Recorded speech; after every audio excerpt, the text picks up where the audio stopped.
Je n'ai pas eu le temps de le lire entièrement, mais j'imagine que c'est un soutien au peuple tibétain. Et j'estime que c'est bien, il faut faire dire aux gens que nous, finalement, on n'est pas si malheureux que ça, alors qu'il y a des peuples oppressés, vraiment oppressés. Et il faut espérer que dans le monde, on fera tout ce qu'il faut pour que cette situation cesse. Je crois que le Tibet a été envahi par les Chinois en 1954, je crois. Et puis que le Dalai Lama s'est échappé par le Népal, je crois, par les montagnes. Et puis maintenant, il se trouve à Dhamrasala. Ce sont des gens qui sont très malheureux, ce sont des réfugiés. Et ils ont fui justement cette oppression chinoise. Mais je ne sais pas du tout dans quelles conditions ils vivent dans les camps. Je n'en sais rien.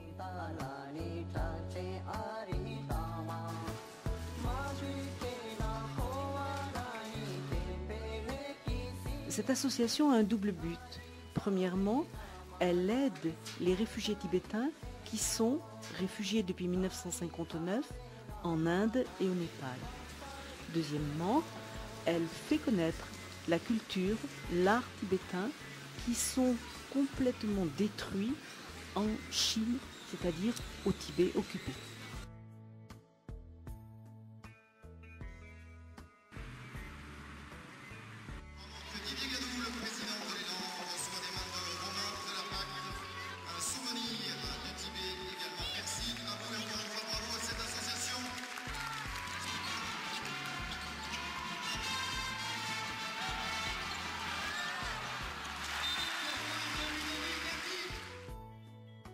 Pour la deuxième fois, nous allons organiser un voyage pour visiter les familles que nous parrainons dans le camp de réfugiés tibétains de Meinpat, dans l'état de Chhattisgarh.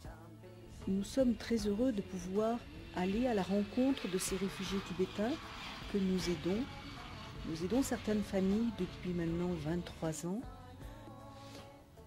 Et je crois qu'il est important que les parrains aussi puissent rencontrer leurs filleuls. En transit à l'aéroport de Munich, notre petit groupe attend l'avion pour Delhi, où d'autres parrains nous rejoindront. Attente mêlée d'un peu d'appréhension à l'approche des premières rencontres avec les filleuls.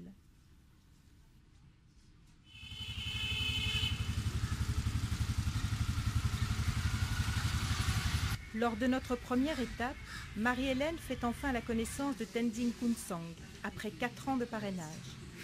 Émotion d'une rencontre trop brève, alors que la jeune fille repartait de Delhi pour son école de Mysore.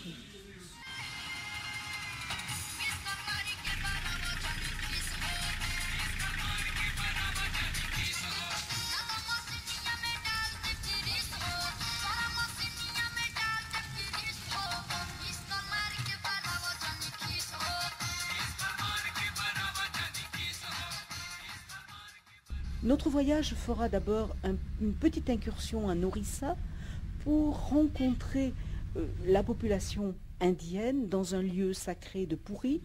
Puis ensuite, nous monterons à travers la région nord de l'Orissa pour arriver dans le sud de Chhattisgarh, découvrir la vie à Chhattisgarh avant d'arriver dans cette enclave tibétaine qui est là sur une colline, au sommet d'une colline, près des forêts de l'état de Chhattisgarh.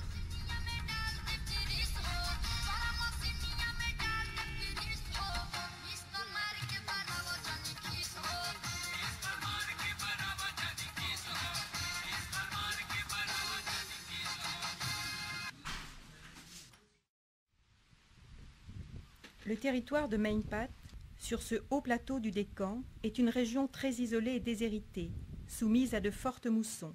C'est une région à malaria, site d'un ancien bagne indien, environnée de forêts occupées par des tribus indiennes aborigènes. Après l'exil du Dalai Lama en 1959 et la fuite de 100 000 Tibétains vers l'Inde, le président Nehru leur octroie des terres où ils peuvent s'installer.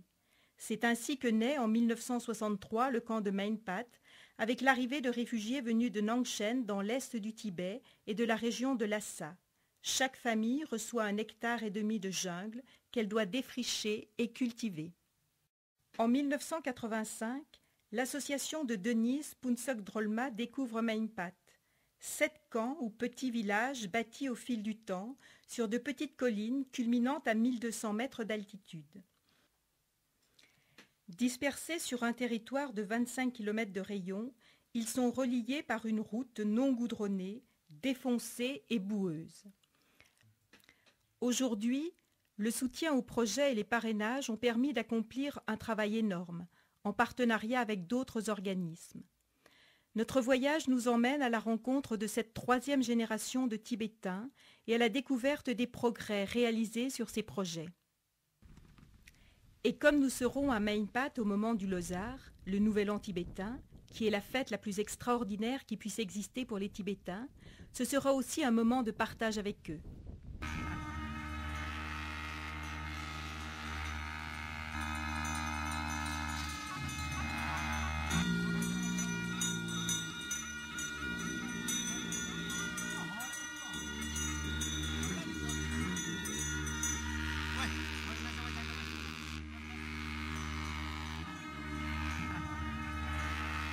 La veille du Losar, la cérémonie rituelle du Kutor chasse les négativités de l'année. La sculpture géante du Kutor est transportée à l'extérieur du monastère, devant Beru Khyentse Rinpoché et son fils, puis elle est brûlée en guise d'exorcisme.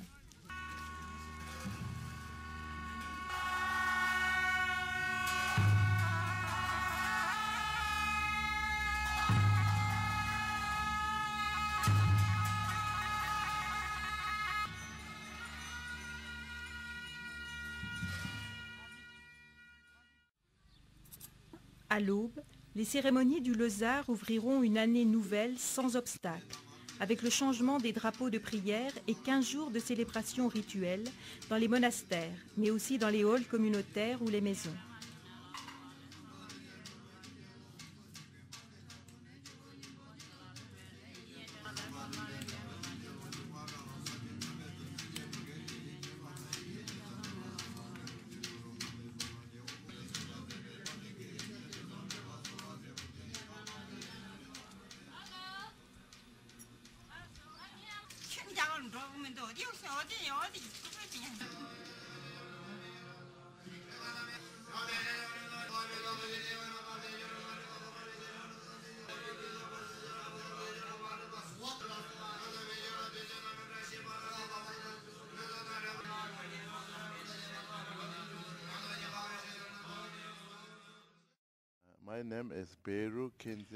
Mon nom est Beru Khyentse Rinpoché. Je suis né au Tibet en 1947 près de Lhasa, à Nye Tang. Et à l'âge de 8 ans, j'ai été officiellement... En 1984, j'ai rencontré Denise Phuntsog Drolma et je lui ai demandé d'aider nos camps de Meynpat et de nous apporter son parrainage aux côtés d'autres organismes.